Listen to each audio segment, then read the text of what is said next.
जी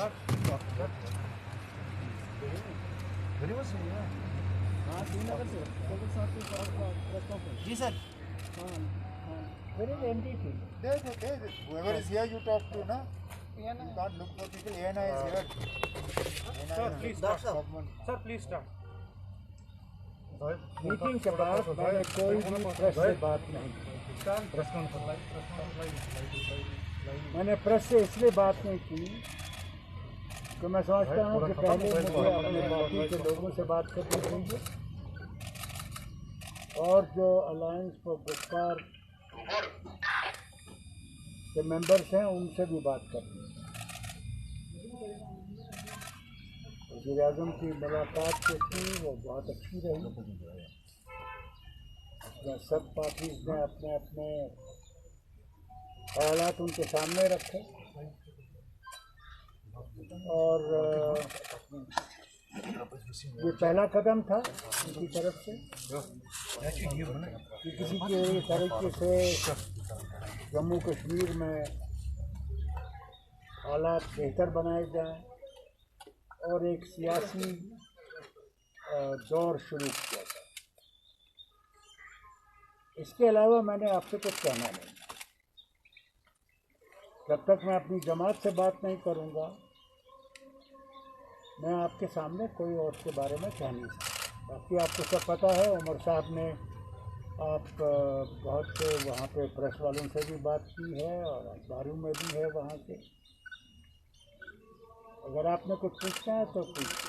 doctor साहब, आप यहाँ गए थे अपनी पार्टी को रिप्रेजेंट करने and plus because participants were also there, लेकिन जो आपने प्रेस में बयान दिए कि आपने मीटिंग पे बात की तो जो गुप्कार का स्टैंड था वहाँ वो आपने इंडिविजुअली अपनी पार्टी को रिप्रेजेंट की।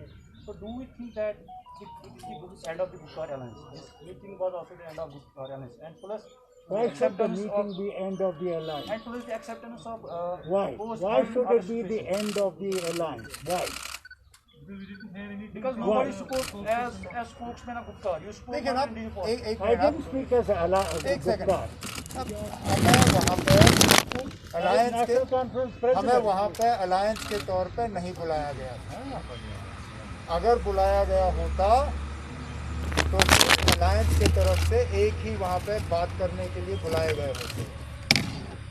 वहाँ पे जो पार्टीज हैं उन्हें वहाँ दावत दी गई। वहाँ पे नेशनल कॉन्फ्रेंस, पीडीपी और सीपीआईएम जो गुप्कार अलायंस के मेंबर्स हैं उन्होंने मीटिंग में शिरकत की। लेकिन मीटिंग में शिरकत करके हमने कोई ऐसी बात नहीं की जो गुप्कार अलायंस के एजेंडा के बाहर रही हो।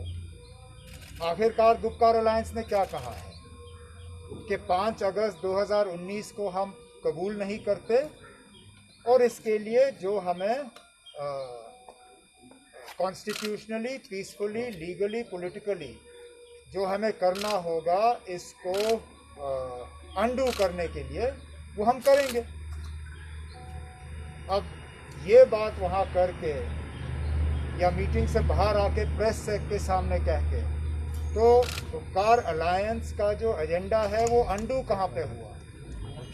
ना वहाँ जाके किसी ने भी वज़ीर आज़म से ये कहा कि आप अब 5 अगस्त मतलब हम में से जो गुप्कार अलायंस के मेंबर्स हैं वहाँ पे किसी ने तो ये नहीं कहा ना आपके पास 5 अगस्त को हम कबूल करते हैं, आगे बढ़िए। हमने कहा ना कि हम वहाँ लोग नाराज़ हैं, इस फैसले से खुश नहीं हैं, वो चाहते हैं कि तब्दीली हो। लेकिन अब हमें लोगों को धोखा भी नहीं देना है। हम अगर लोगों को ये कहें कि ना कि हम 5 अगस्त के फैसले का रिवर्सल जो है मोदी साहब से ही हासिल करेंगे, वो लोगों को धोखा होगा ना। जिन्होंने हमसे लिया, हम क्या लोगों को यही धोखा दें कि उन्हीं से हम वापस हासिल करेंगे? और साफ अल्फाजों में वज़ीर आज़म साहब के सामने न सिर्फ महबूबा मुफ्ती साहिबा ने, फारूक साहब ने भी ये कहा ना बीजेपी को 70 साल लगे अपना 370 को हटाने का एजेंडा कामयाब कराने में। हमें अगर 70 हफ्ते 70 महीने या जितना टाइम लगेगा, हम हम अपने मिशन से पीछे नहीं हटेंगे। तो साफ अल्फाजों में जो हमें कहना था कह दिया, और वज़ीर आज़म साहब ने सुना। और क्या चाहते हैं आप?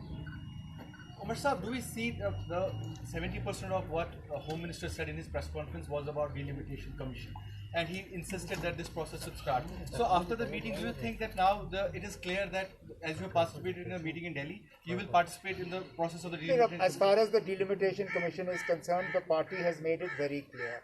They have authorized Dr. Saab to take a view as and when necessary. There has been no fresh approach to the National Conference from the delimitation commission. As and when the delimitation commission makes an approach to the national conference, Dr. Saab has been authorized by the party to take a view. And what will be that view? Now, why should we tell you here? We'll tell the delimitation commission. No? He has been authorized to take a view. He'll take a view at that time. जिस तरह से अमित शाह का statement आया या tweet आया या मोदी साहब का ट्वीट आया मीटिंग के बाद, तो उसमें इलेक्शन से फिर वो दिन सीक्वेंस के हिसाब में से किया था, तो क्या आपको वो तस्लीम है? देखो, हमने देखना ये बात मतलब अमित शाह साहब की जो बात आई वो बाकियों के बोलने के बाद आई, लेकिन वज़ीर आज़म साहब की तकरीर से पहले आज़ाद साहब ने हम सब के तरफ से वहाँ बात की और कहा कि ये टाइमलाइन हम नहीं मानते। डीलिमिटेशन इलेक्शन स्टेटहुड नहीं, डीलिमिटेशन स्टेटहुड फिर इलेक्शन। अगर इलेक्शन कराना ही है तो पहले स्टेटहुड लौटा दीजिए, उसके बाद फिर इलेक्शन पे हम बात करेंगे। तो ये बात हमारे तरफ से आज़ाद साहब ने वहाँ मीटिंग में रखी है और हम इस बात पे जब जब हमें मौका मिलेगा हम इस पे जोर जो है देते रहेंगे। Thank you, sir. Umar Saab, your party member Hasnan Masoodi Saab has said that even if the 370 is sub judice, that doesn't mean that we will not fight for it outside, even for the Supreme Court politically as well. But you have said that you don't want to go. नहीं ना, we have not said. आप क्यों ना, हमने कब कहा ना, हमने सब जुडिस अल्फाज का इस्तेमाल किया। हमने कहा ना that we will fight it for it politically, constitutionally and legally. Sub judice, unfortunately, words were used only by two people. Ghulam Nabi Azad Saab used the term that it is sub judice and he doesn't want to talk about it, and Muzaffar Beg Saab said it is sub judice and you can't talk about it. I do not believe that just because it is in front of the Supreme Court that it is not a subject for discussion. Of course it is a subject for discussion. It is a subject for discussion. We discuss it. It was a subject in our DDC polls. We will continue to agitate the matter and I keep making this point. Legally, constitutionally and peacefully. That is our right and we will exercise that right. And personally, if the Article 370 was not restored, you won't fight the elections. मैं personally थोड़ी ना यहाँ बैठा हूँ, मैं party की तरफ से बैठा हूँ यहाँ। मैंने बार बार इस सवाल का जवाब दिया है। मेरा फिलहाल इलेक्शन लड़ने का कोई इरादा नहीं है। पार्टी का जो फैसला होगा वो अपनी जगह। अब आपको उससे क्या लेना देना? मैंने आपसे कहा ना, फिलहाल मुझे इलेक्शन लड़ने का कोई शौक नहीं है। Ajay Saab, your one of the members is Mehdi Saab is very angry with the party. Have you consulted him or talked about him, or you want? He is almost. No, I'm not going to discuss individuals here. Thank you, sir. If there is something, that is between us. Sir, do you think that after 370 sub-judice, Muzaffar Beg and Azad Saab have kind of not have that, I think.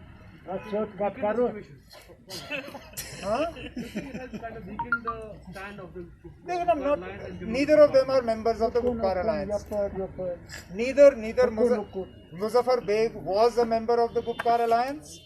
Now he is not. In fact, he very openly said in the meeting with the Prime Minister that he has no political allegiance and that he doesn't belong to any political party. Azad Saab belongs to the Congress party. They have their own view. But their view is not binding on us and it's not binding on the Gupkar Alliance. Just because the matter is in front of the Supreme Court, so many matters are in front of the Supreme Court. Does that mean we stop talking about them? For the longest time, Babri Masjid demolition was in front of the Supreme Court. Did the BJP stop talking about it? They continue to press their agenda on Ram Temple, and therefore, even if the matter is sub judice or in front of the Supreme Court, that does not stop us from stating our point of view, and we will continue to do that. Last one. Supreme court में सारा है, क्योंकि आप जो Jammu Kashmir act वो आपने challenge किया supreme court में, तो all this things election state would follow after that, वो उसी के दायरे में तमाम आते हैं। लेकिन अब वो तो वैसे तो बहुत कुछ करेंगे और उसको कबूल नहीं करेंगे, because you have challenged the entire we have challenged the entire thing ना, but that doesn't mean we stop. मुझे बताइए ना, यहाँ के लोगों से आप बात करिए, अगर जम्मू कश्मीर की आवाम हमें ये कहती है कि ना जब तक सुप्रीम कोर्ट का फैसला नहीं आता है तब तक हमें कोई फ़र्क नहीं पड़ता, अगर अस्पताल का कामकाज रुक जाए, अगर कोई डीसी किसी आम कश्मीरी को गिरफ्तार करे, सिर्फ ये उसकी खता थी कि उसने कहा कि मैं लोकल अफसर से बात कर सकता हूँ, बाहर वाले मुझे समझते नहीं हैं, और उसके लिए जेल भरा गया उसको। जो सख्ती हो रही है, जो बार बार यहाँ लोगों को तंग किया जा रहा है, बंद किया जा रहा है, ये सब हो रहा है। यहाँ जो एक ब्यूरोक्रेटिक अनचेक्ड एडमिनिस्ट्रेशन है, अगर जम्मू कश्मीर के लोग ये पसंद करते हैं और कहते हैं ना हमें ये बिल्कुल ठीक है, ये ऐसा ही रहने दीजिए जब तक सुप्रीम कोर्ट का फैसला नहीं आता, हम हाथ ऊपर कर लेंगे ना। लेकिन अगर यहाँ के लोग राहत की सांस चाहते हैं, अगर यहाँ के लोग चाहते हैं कि फील्ड में अफसर वो हो जो उनकी बात कर सके, जो उनकी बात सुन सके, समझ सके, जो उनके बच्चों की तालीम की उनकी फ़िक्र हो, उनके सेहत की फ़िक्र हो, तो फिर मुझे लगता है कि गाड़ी दोनों पटरी पे चल सकती है। वो लड़ाई हम छोड़ेंगे नहीं, लेकिन जहाँ जहाँ हम लोगों को थोड़ी बहुत मुसीबत से निकाल सकते हैं, निकालना चाहिए ना। Doctor, were you conveyed for when will the next meeting be, or when will the engagement? How will it go forward? Any kind of Nothing is I'll fixed. tell you one honestly. No, don't do too much honestly. I am very frank about that. The meeting took place in a good atmosphere. It took place, and I made it very clear. The first Prime Minister of India promised us plebiscite, but went back on it. Narasimha Rao ji, before election, promised us autonomy and said sky is the limit, but not independence. We said we have never asked independence, we've asked for autonomy. He promised us on the floor of the house. Where is it? Thank you. So I said frankly, there is a level of mistrust, and that mistrust has to be removed. How you remove it, you have to take that. That is why even Dr. Karan Singh today, if you read the newspaper, has said that statehood must be brought forward. So let's not jump. Let's see what they do. How do they remove that mistrust? Or will they continue that mistrust? What makes you hopeful now? I cannot say more than this. That is enough. Allah Hafiz.